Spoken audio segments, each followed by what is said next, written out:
대한민국 550만 자영업자와 함께하는 채널, 자영업 사장들의 프리토킹 팟캐스트. 안녕하세요. 사장들의 커피챗의 어슬 새롬입니다. 반갑습니다. 새롬님 안녕하세요. 네, 안녕하세요. 네, 우리 얼마 전에 봤지만 오랜만에 본 것처럼 또 이야기 한번 나눠봐요. 네, 얼마 전, 굉장히 자주 뵙는 것 같아요. 최근에. 예. 새롬님 오늘 꽃집 문 여셨어요? 아니요, 오늘은 안 열었어요. 오늘은 휴무입니다. 공식적인. 그러면 일주일에 며칠이나 보통 문을 여세요? 그리고 뭔가 시간을 정해두고 여시는지 그런 것도 좀 궁금해요. 공식적인 휴무는 일요일, 월요일이고요. 네. 그래서 주 5일 영업했었는데, 최근에는 좀 여러 가지 조정 중이라서 예약제로 운영하고 있습니다. 그러면은 그전에는, 문을 열 때는 몇 시부터 몇 시까지 이렇게 정해놓고 여셨었던 거예요? 보통은 1시, 오후, 이게 들으시면은 다들 왜 이렇게 늦게 오냐고 하시는데. 진짜요? 오후 1시부터 저녁 8시까지 영업을 했었고요. 약간 시간, 유동적으로 운영했었습니다. 그러셨구나. 근데 요즘에는 왜 100% 예약제로 하고 계신 건가요? 저희가 여름에 최근에 비수기에 접어들면서 제가 조금 시간을 효율적으로 활용하기 위해서 예약제로 운영을 했었습니다. 그 말씀은 뭔가 1시부터 8시까지 문을 열어놨을 때 사실 그 시간에 전부 손님이 있는 건 아니다 이런 말씀으로 들리는데요. 맞아요. 저희가 저희 가게 위치가 번화가에 있는 게 아니다 보니까 네.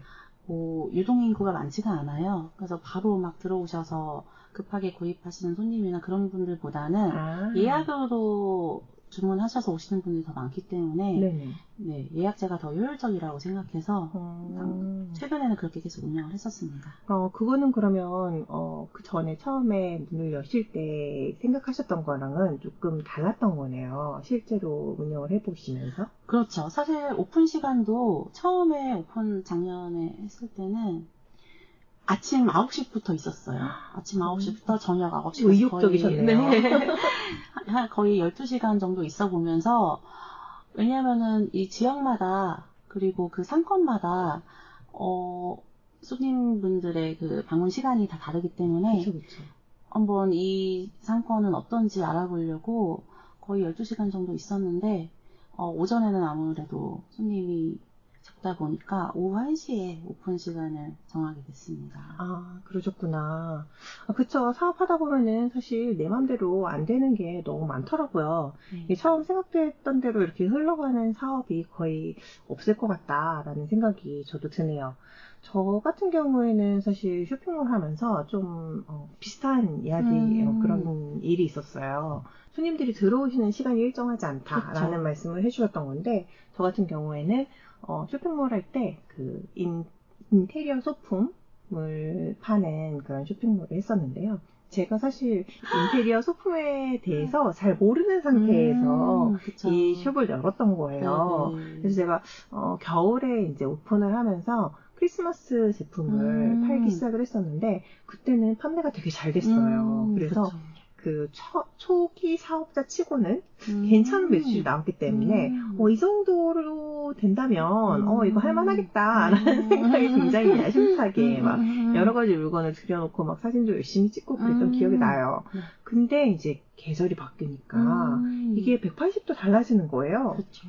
그러더니 결국에 여름에 한 3달 정도는 거의 손님이 없었어요. 그래서 이게 굉장히 계절성이 강한 그런 업종이구나 이런 생각이 딱 들었었거든요. 그래서 그런 부분들을 내가 좀 간과하고 이걸 시작했던 게 좀 뼈아픈 실수였던 것 같고, 그러면서 한편으로는 그러면 내가 여름에도 팔 수 있는 뭘 팔아야 될까 이런 것들을 좀 많이 고민을 하면서 저희 사업의 그 아이템에 대해서도 다시 생각해 보게 됐던 것 같아요. 세롬님 같은 경우에는 꽃집 하시면서 제일 어려웠던 게 뭐가 있으세요? 아무래도 저희 그 꽃집의 이미지가 있어요. 어떤 이미지죠? 이 꽃꽂이 하면서 되게 우아해 보이는 직업이라고 생각을 많이 해주시는데 사실은 굉장히 노가다입니다. 유명하죠. 이게 새 새벽에 꽃시장을 또 가야 되고, 네네. 무거운 짐도 많이 옮겨야 되고, 이게 제가 사실은 좀 보통 여자분들보다 힘이 센 편이에요.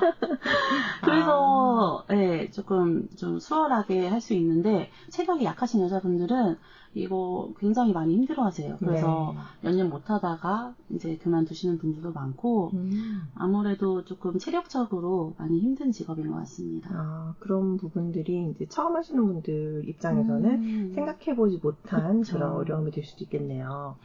그러면 세롬님 주변에 또 자영업 하시는 분들이 좀 계시다고 제가 들었던 것 같은데, 네. 그 다른 사장님들은 이 사업을 하면서 뭘 제일 어렵게 생각할 것 같으세요?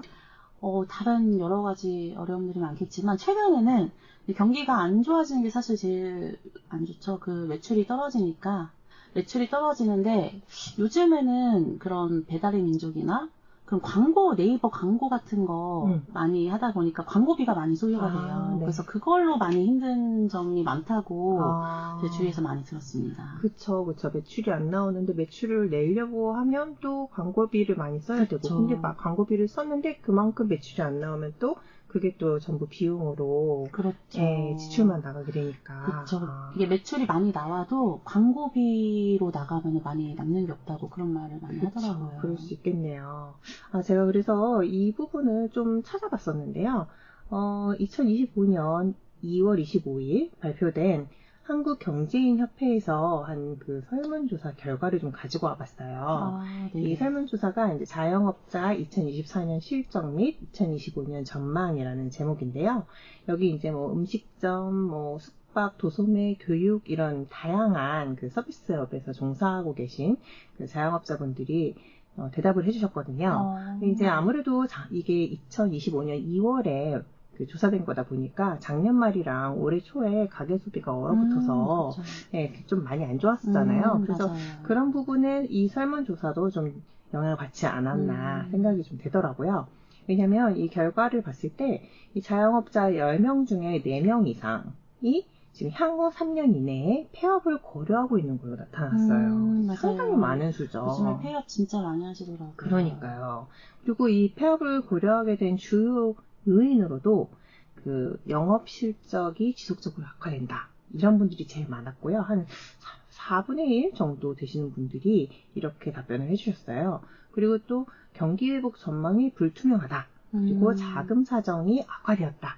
이런 답변들도 많았고요. 이 부분은 아무래도 이제 매출이 잘 안 나온다. 이런 쪽에 더 포커스가 가 있는 것 같고, 그 다음에는 또 임차료, 인건비 등이 상승한다. 그리고 원재료 가격이 상승한다.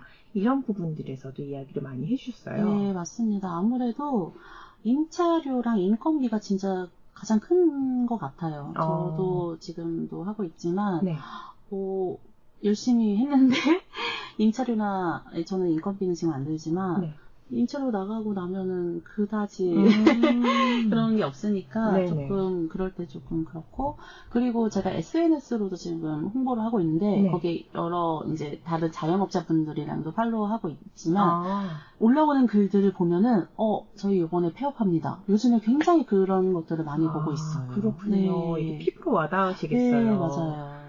정말 요즘에 좀 자영업 하시는 분들이 좀 용기를 내셔야 되는 그런 시기인 것 같습니다. 네, 맞습니다. 네. 그리고 또 제가 이제, 영업하시는 사장님들이 또 뭘 어렵게 생각할까라는 거를 찾아보다가 또 조금 시사점이 있는 내용들을 좀 발견했어요. 이거는 2025년 5월 15일에 한국은행에서 나온 이슈 보고서인데요. 제목이 조금 슬픕니다. 늘어나는 고령 자영업자, 그 이유와 대응 방안, 이런 내용이에요. 그래서 혹시 세롬님은 베이비 부머라는 말은 들어보셨죠? 그럼요, 들어봤죠. 그러면은 1차 베이비 부머랑 2차 베이비 부머가 있는데 이분들이 어떻게 다른지 혹시 아세요?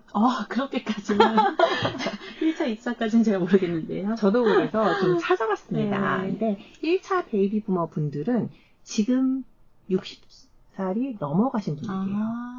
그리고 이제 2차 베이비 부머 분들은 앞으로 60세를 넘어서실 분들이라고 생각해 주시면 돼요. 그래서 2차 베이비 부머분들이 이제 64년생에서 74년생을 가리킨다고 해요. 근데 이분들이 우리나라의 단일 세대 중에서 규모가 제일 크다고 그러더라고요. 그러시구나. 네네. 그래서 이제 여기가 문제가 되는 게 뭐냐? 이분들이 이제 앞으로 은퇴를 하시게 되잖아요. 네. 그렇게 되면은 이분들이 이제 자영업으로 넘어올 거다라는 그렇죠. 게 이 그 보고서의 핵심적인 내용이었습니다. 그래서 이분들에 대해서 이제 연구해본 결과에 의하면 이분들이 이제 생계형으로 자영업자로 넘어오는 경우가 많을 거다라고 예상이 되고 있는 것 같아요. 네. 그래서 계속 근로 가능성을 가장 중시한다라는 결과가 나왔는데 이게 무슨 얘기냐면은 이분들이 예를 들어서 은퇴를 하고 나서 다른 직장에 다시 취업을 했을 때에는 내가 몇 년 일을 못할 거라고 생각하시는 거예요. 근데 내가 자영업을 하게 되면 그 취직할 때보다는 좀 덜 벌게 될 수는 있지만 그래도 쭉 오랫동안 할 수 있다. 이렇게 생각을 하신다는 맞아요. 거예요. 보통 그렇게 생각하셔야 사실 시작하실 수 있거든요. 그쵸. 근데 뭐가 문제인지 아시죠? 네. 실제로는 이게 이제 그 소득이 아주 적은 수준이 될 수 있다. 그럼요. 이런 부분들이 이제 좀 큰 애로사항이 되는 것 같아요. 왜 그러냐면 고령 자영업자분들은 주로 이제 진입장벽이 낮은 업종으로 진입을 하시게 돼요. 네. 그래서 뭐 음식점이라든지 이렇게 네. 쉽게 창업하실 수 있는 그런 쪽으로 많이 가시게 되기 때문에 경쟁이 좀 심하다. 이런 그렇죠. 부분들이 있을 거고요. 그다음에 두 번째는 은퇴를 하면서 갑자기 자영업에 대해서 생각하시게 되잖아요. 그렇죠. 그러면은 준비가 부족한 상태로 나오신다는 거예요. 그래서 나만의 것 이런 걸 만들어서 나오기보다는 그렇죠. 프랜차이즈로 창업을 하신다든지 이런 식으로 좀 준비가 부족한 상태로 나오시게 되면 아무래도 좀 더 또 생산성도 낮고 하다 보니까 그런 부분들이 좀 어려울 수 있다. 이렇게 이야기가 되고 있더라고요. 네. 그래서 사실 그 자영업을 처음 시작하고 이게 이제 매출이 나면서 내 수익으로 이어져서 내가 매달 생활을 할 수 있을 정도까지 자리를 잡는 게 사실 쉽지 않은 일인 것 같긴 해요. 네, 그 부분들이 이제 자영업자분들이 가장 어렵게 생각하시는 부분이 아닐까 싶습니다. 저희가 앞에 얘기했듯이 뭐 영업 시간이라든지 뭐 이런 부분들의 문제들도 있겠지만 그것보다 가장 큰 문제는 사실 이 매출. 네. 네, 그래서 생활이 되느냐. 그렇죠. 이 부분이 가장 큰 문제가 아닌가 싶습니다. 다 먹고 살려고 하는 건데. 그렇죠. 맞습니다. 아무리 내가 하고 싶어서 하는 일이라고 그렇죠. 해도 또 돈이 되지 않으면 또 맞습니다. 생활을 이어가기가 어려우니까요. 그런데도 불구하고 또 저희가 자영업을 선택한 이유들이 있잖아요. 네, 그렇죠. 네, 채롬님은 자영업하면서 가장 좋은 게 뭐라고 생각하세요? 아무래도 제가 직장 다닐 때는 그 9시, 6시 이렇게 사무직의 경우에는 그 시간에 매여 있잖아요. 그렇죠. 그 시간에는 그냥 온전히 이제 직장 생활에 매여 있는 건데 자영업을 하면은 뭐 다 100% 그러시진 않겠지만 좀 그런 말 있잖아요. 사장 마음이다. 그렇죠. 제가 제 시간을 조금 효율적으로 자유롭게 사용할 수 있다는 점이 좀 좋은 것 같습니다. 맞아요. 저도 지금 사실 회사 생활을 하고 있기는 하지만 회사에서 그 업무 시간 전체를 다 업무하는데 사용하지는 않잖아요. 그렇죠. 이제 일이 막 몰리는 날은 정말 막 정신없이 밥도 제대로 못 먹고 일하는 날도 있는 반면에 또 일이 좀 없는 날은 또 오늘은 굳이 출근하지 않아도 될 것 같은데 라는 생각이 드는 출근하기 싫으니까 아니고요. 그런 것도 조금 있습니다. 그런 날들도 있는데 이런 부분들이 이제 그랬을 때 내가 이 시간에 써서 다른 걸 할 수 있으면 예를 들어서 병원을 간다든지 은행을 간다든지 아니면 평소에 만나지 못했던 사람들을 좀 만난다든지 이런 것들을 하고 싶은 마음들도 있는데 저도 사실은 그 직장 생활만 할 때에는 그런 생각을 꿈에도 해본 적이 없어요. 그쵸. 하기가 어렵죠. 그쵸. 근데 제가 이제는 이제 자영업을 해보고 제 시간을 마음대로 쓸 수 있는 그 경험을 해보고 나서 다시 직장으로 돌아오니까 그런 생각이 더 드는 것 같아요. 네, 이 시간을 마음대로 사용할 수 있다는 거, 유동적으로 사용할 수 있다는 게 굉장히 큰 장점이 되는 것 같습니다. 근데 이게 또 뭐랄까 다 장단점이 있는 것 같은데요.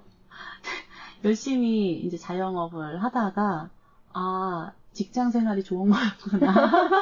이런 걸 느낄 때도 있고. 그럴 때도 있죠. 막상 제가 또 이거를 하다가 이제 직장 생활을 하게 됐을 때는, 이게 직장 생활이 정말 좋구나.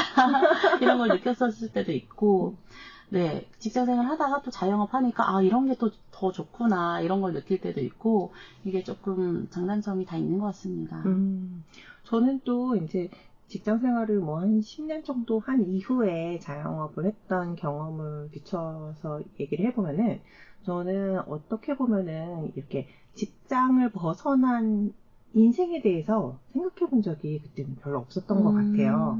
그러면서 이제 막연한 두려움 같은 게 있었던 거죠. 내가 이 일을 더 이상 못하게 되면 나는 어떻게 될 것인가. 그쵸. 그렇게 되지 않기 위해서 노력을 하는 그런 측면이 있었던 것 같아요. 그래서 내가 이제 이 회사에서 잘리지 않으려면 더 열심히 일해야 돼. 막 이런 식의 생각들을 많이 하면서 지냈던 것 같아요.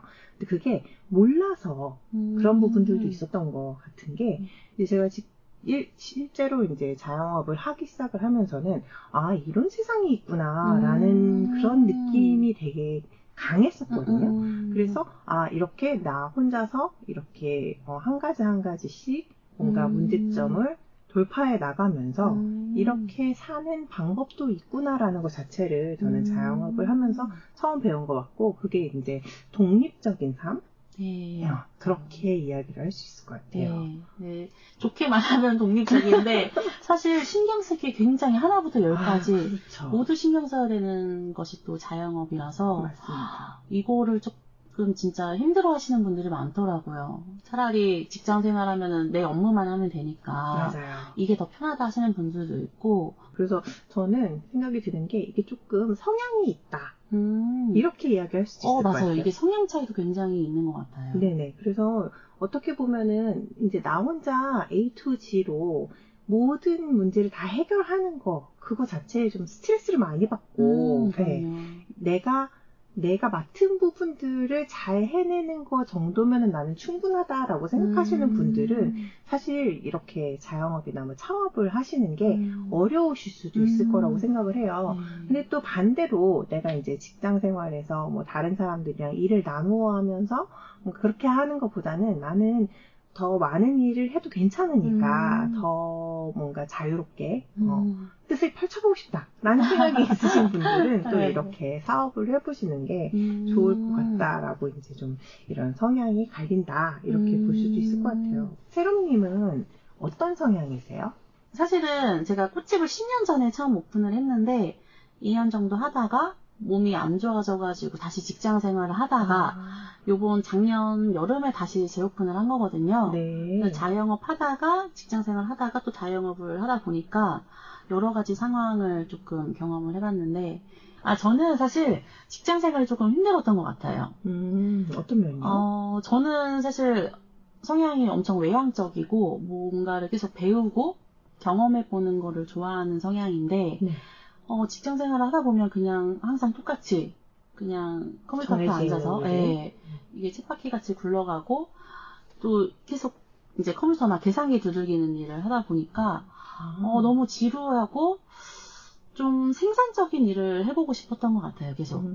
그래서 저는 사실 직장 생활 하면서도 계속 퇴근하고 학원을 다니면서 그걸로 좀 많이 풀었던 것 같아요. 그 시절에는. 뭘 배우셨군요. 네, 저는 디자인이나 약간 그때도 그런 인테리어나 뭐 여러 가지 배우는 걸 좋아해서 그때 사실 직장 생활하면서 이제 꽃 관련 자격증도 취득을 하고 계속 이것저것 배우러 다녔던 것 같은데요. 근데 그러면은 꽃집 생활을 하면서는 좀 그런 성향이 맞아서 이렇게 만족스러우셨었나요? 저는 원래도 그런 여러 가지 활동을 하는 걸 좋아하는 성향이라서 그래서 활동을 다른 걸 하다 보니까 취미 생활을 또 하면서 제가 하고 싶은 걸 찾은 것 같아요. 제가 그때 듣기로는 이제 꽃집을 예전에 10년 전에 하실 때에도 주변에 다른 상인분들이랑 같이 이제 뭐 콜라보도 하시고 이러셨었다는 얘기를 예전에 들었었거든요. 네. 네네. 그때는 저희 지역 근처에서 이제 플리마켓이 열려서 처음에는 이제 홍보를 좀 하려고 거기 플리마켓에 참여도 많이 하고 했었는데 거기 알게 된 분이 가게가 없이, 매장이 없이 활동을 하시더라고요. 네. 그러니까 향초랑, 그때 당시 향초가 유행이어서 향초랑 여러 가지 소품을 판매하시던 분이었는데, 매장이 없이 활동하시는 게 조금 제가, 그래서, 저희 꽃집에 그걸 입점을 해서 같이 판매를 하고 싶다. 저희는 이제 꽃다발이나 화분이 선물용으로 많이 나가니까 이 향초랑 같이 세트로 묶어서 판매를 하면은 될 것 같더라고요. 맞아요. 저 그래서 그때 그 아이디어가 되게 좋다 이런 생각을 했던 것 같아요. 네, 맞아요. 그래서 제가 제안을 했더니 그분도 너무 좋다고 하셔서 저희 꽃집에 향초랑 이제 룸 스프레이 같은 거 입점해서 같이 판매를 했었죠. 그런 부분이 제가 그 사업하면서 되게 좋은 부분이라고 생각을 하는 게, 저희가 회사 생활을 하면서도 이걸 이렇게 바꿔보면 좋을 것 같다, 누구랑 이런 거 같이 해보면 좋을 것 같다라는 아이디어가 떠오르기도 하잖아요. 네. 근데 그런 것들을 이제 회사 안에서는 그 이렇게 보고 체계가 있고 또 거기서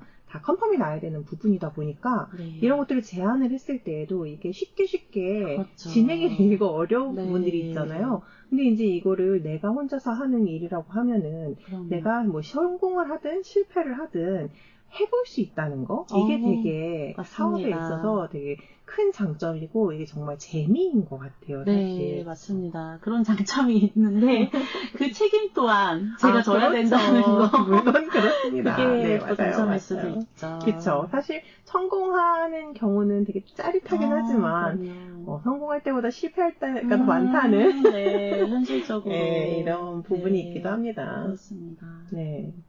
저는 그 사업하면서 저도 어떻게 느꼈었냐면은, 저는 사업을 하는 거는 괜찮겠다, 내 성향에 맞다라는 생각을 좀 했던 것 같아요. 제가 그 쇼핑몰 할 때에도 뭐 사진 같은 걸 많이 찍어보지 않은 상태에서 이걸 시작을 했었거든요. 근데 이제 뭐 그거 사진 찍고, 그래서 뭐 상세 페이지도 만들고, 또 물건을 사오고, 물건을 고르는 것도 사실 일이잖아요. 그리고 뭐 그거를 어떤 식으로 판매를 할지 이런 것들을 결정하고, 또 그걸 뭐 포장하고 하는 부분들도 사실 요즘은 마케팅의 일환이기 때문에 그런 걸 고민하고 하는 모든 과정들이 전 좀 재미있었던 것 같아요. 네. 그래서 이렇게 해볼까 저렇게 해볼까 고민하고 그거를 실제로 해보고 그거에 대한 피드백을 받고 이런 부분들이 좀 재미있다고 느껴졌었기 때문에 네. 물론 뭐 세무 처리부터 해가지고 뭐 서류 작업을 해야 되는 것들도 되게 많고, 뭐 그리고 비용적인 부분들도 항상 신경을 쓰고 있어야 되고, 뭐 가격을 정하는 거 이런 것들도 모든 게 사실 쉽지 않은 결정들이기는 하지만 저는 그거 하면서 좀 재미있다라고 느꼈던 부분들이 좀 큰 것 같아요. 그러면서 내가 이걸 할 수 있는 사람이구나 라는 생각을 했고, 그래서 더더욱 이제 앞으로 내가 사실 직장 생활을 우리가 하고 싶다고 해서 계속 할 수는 없잖아요. 그렇죠. 사실 그 직장에서 받아들여지는 기간 동안만 있을 수 있는 건데, 그렇다고 한다면은 내가 이걸 할 수 있는 사람이라면 사업을 빨리 나와서 해보는 것도 괜찮지 않을까라는 생각을 하게 된 것 같아요. 그래서 그런 경험이 저한테는 되게 좋은 경험이었던 것 같고, 그러면서 뭔가 그 앞으로 내 삶을 설계하는 그런 것들도 좀 많이 달라진 것 같아요. 근데 그 당시에 많이 사실 우울해하지 않으셨나요? 물론이죠. 왜냐면 수익이 많이 나지 않았었기 때문에 이걸 어떻게 하면 수익을 끌어올릴 것인가라는 그 고민을 끊임없이 하는 과정들이 되게 우울하기도 했고, 그리고 또 뭐 이제 제가 그동안 벌어둔 돈들을 사용하면서 이 일을 했었기 때문에 그런 부분들에 대한 불안감도 굉장히 있었죠. 근데 저는 사실 처음 이거 시작을 하면서 한 번에 잘 될 거라고 생각하지는 않았거든요. 그래서 왜냐면 저는 제가 그 말씀을 좀 드리면 좋겠는데, 제가 이 스마트 스토어를 뜬금없이 인테리어 소품 사업을 뜬금없이 시작했던 이유가, 이제 제가 한 번도 뭐를 누군가한테 팔아본 적이 없었어요. 그리고 제가 이제 사무직 일만 계속해서 해왔었기 때문에, 말씀드렸던 것처럼 제가 경제 연구를 하는 그런 일들만 계속해서 해왔기 때문에, 사실 나도 뭔가 실질적으로 누군가에게 뭘 팔아보는 이런 경쟁력을 좀 갖추고 싶다라는 부분들이 되게 컸던 것 같아요. 근데 이제 제가 주변에 이제 사장님들한테 그동안 들어왔던 얘기는 사업을 할 거면 3번은 망할 거라고 생각을 해야 돼 라는 얘기를 많이 들었거든요. 근데 되게 공통적으로 3번을 말씀하시더라고요. 네. 왜냐하면 그만큼의 그 노하우가 쌓이기 전에는 사실 실패할 거라고 생각하는 게 맞다. 네. 이런 이야기였던 것 같고, 그래서 처음 시작할 때부터도 나는 3번 망할 거라고 생각하고 시작할 거야. 이렇게 얘기했었거든요. 미리 각오를 하고 시작하셨군요. 그럼요. 저는 저를 잘 압니다. 그렇게 능력 있는 사람이 아니라는 걸 알고 있기 때문에 네네. 그래서 그렇게 생각을 했었고, 그래서 좀 비용을 덜 들이고 해볼 수 있는 걸로 하자라고 생각을 해서 사실 스마트 스토어를 한 거기도 하거든요. 그게 아무래도 이제 상점이 없어도 되는, 물리적인 상점이 없어도 되는 그런 종목이었어서 선택한 것들도 있었어요. 그래서 사실 저는 실패했고 그때 되게 스트레스 많이 받긴 했지만 되게 좋은 경험이었다고 생각하고 거기서 좀 용기를 얻어서 다음 실패를 또 해볼 수 있지 않을까라는 생각도 하게 됐습니다. 그러셨군요. 네. 네. 오늘은 그래서 이야기를 하다 보니까 좀 사업의 좋은 점과 나쁜 점, 어려운 점과 좋은 점, 이런 이야기들을 좀 했던 것 같아요. 세로님 오늘 이야기 나눈 거 좀 어떠셨어요? 너무 좋은 시간이었습니다. 정말요? 사업하시는 분들은 이미 많이들 경험해서 알고 계시겠지만 사실 어려운 점도 많고 또 그만큼 장점도 있는 게 이 사업인 것 같아요. 예, 맞아요. 이게 제가 주위에서도 들어보면은 이런 자영업 하고 싶으신 분이 굉장히 사실 많아요. 그쵸. 특히 저는 이제 꽃집을 운영하다 보니까 로망이잖아요. 예, 그 여성분들이 굉장히 로망이 많으시고 꽃집 하고 싶어 하시는 분들이 생각보다 엄청 많거든요. 근데 이게 또 새로운 도전이다 보니까 이거를 새로 도전하는 걸 좀 어려워하시는 분들이 많더라고요. 제가 오늘 얘기를 하면서 느낀 건 뭐냐면 제가 이제 좀 사업의 좋은 점에 대해서 이야기를 할 때 세롬님이 그걸 굉장히 눌러주시더라고요. 그래서 그치만 어려운 점이 있어요. 힘든 점이 있어요. 라는 얘기들을 몇 번 강조해 주신 것 같았어요. 제 느낌에는. 근데 그게 아무래도 이제 사업을 할 꿈에 이제 로망에 젖어 계신 분들한테 조금 그런 이야기를 해주고 싶으셨던 게 아닌가라는 생각이 저는 좀 들었거든요. 이게 그렇게 막 좋은 점들이 있지만 그만큼 힘든 점들이 분명히 있다라는 얘기들을 좀 해주고 싶으셨던 것 같아요. 맞아요. 사실 직장이 낫냐, 자영업이 낫냐라고 누군가 저에게 묻는다면 저는 바로 자영업이 더 어렵다라고 말씀을 드리고 싶네요. 물론입니다. 맞습니다. 네, 맞습니다. 근데 이게 성향에 따라 또 다르니까 너무 겁먹지 않으셨으면 좋겠습니다. 뒤늦게. 네, 오늘 준비한 이야기는 여기까지고요. 네. 저희는 다음에 다른 이야기로 또 찾아뵙도록 하겠습니다. 청취해주신 여러분 감사합니다. 다음에 또 만나요.